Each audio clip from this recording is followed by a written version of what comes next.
네, 대선이 열하루 앞으로 다가온 가운데 5명의 후보들은 오늘 저녁 5차 TV 토론에서 다시 한번 맞붙습니다. 국민의당 안철수 후보는 국회 추천을 받아 책임 총리를 지명하겠다는 등의 내용을 담은 통합 정부 구상을 내놨습니다. 국회 추재기자 연결합니다. 이승국 기자.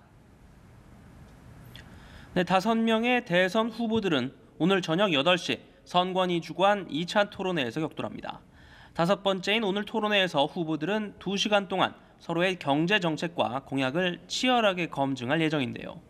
여론조사 공표 금지 기간을 앞두고 토론회 결과가 여론조사에 반영될 수 있는 사실상 마지막 토론회인 만큼 후보들은 대부분 오전 일정만을 소화한 뒤 준비에 집중하고 있습니다.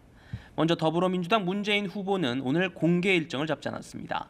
자신의 핵심 공약인 일자리 창출 구상 등을 가다듬으며 토론 준비에 전념하고 있는 것으로 전해졌습니다.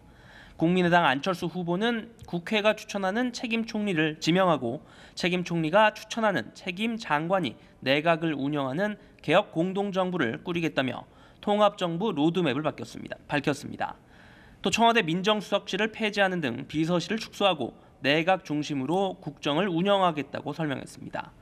어젯밤 회동한 김종인 전 민주당 대표에게는 개혁 공동정부 준비위원회를 맡아달라는 부탁을 했다고 밝혔습니다.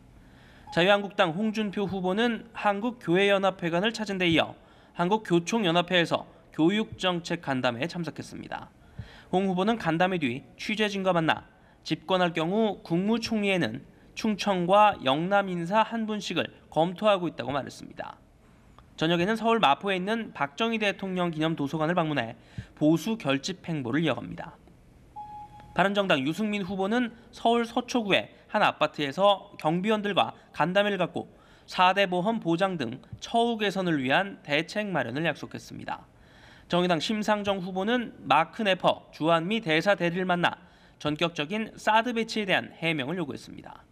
한편 연합뉴스TV는 오늘 선관위 주관 경제 분야 TV 토론회를 저녁 8시부터 생중계할 예정입니다. 네, 그런가 하면 우리나라가 사드 배치 비용 10억 달러를 부담해야 할 것이라는 도널드 트럼프 미국 대통령의 발언이 정치권에 파장을 낳고 있다고요? 네, 먼저 더불어민주당은 구 여권과 국방부를 향해 사드 배치 결정 과정에서 한미 양국 간 어떤 합의가 있었는지 분명히 밝혀야 한다고 촉구했습니다.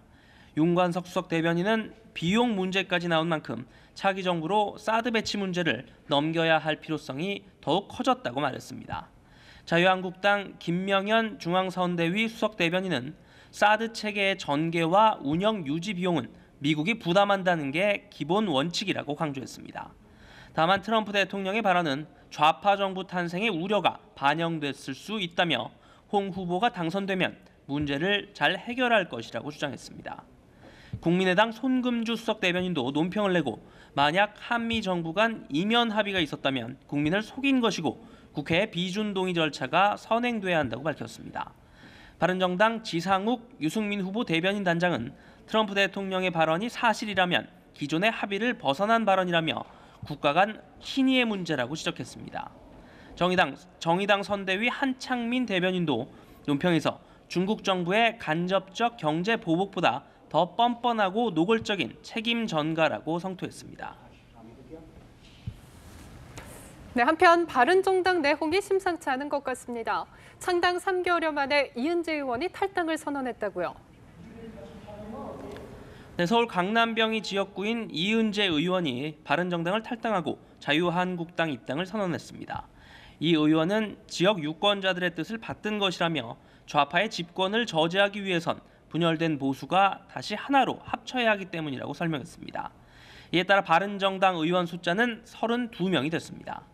앞서 바른정당 의원 20명은 당 대선 후보인 유승민 후보에게 자유한국당 홍준표, 국민의당 안철수 후보와 3자 단일화를 촉구하는 내용의 입장문을 내며 압박의 강도를 높였습니다. 하지만 유승민 후보는 앞서 한 라디오 방송 인터뷰에서 대선 후보를 뽑아놓고 자기 당 후보를 어디에 팔아넘기려 하는 것은 옳지 않다고 생각한다며 독자 완주 의지를 거듭 강조했습니다. 지금까지 국회에서 전해드렸습니다.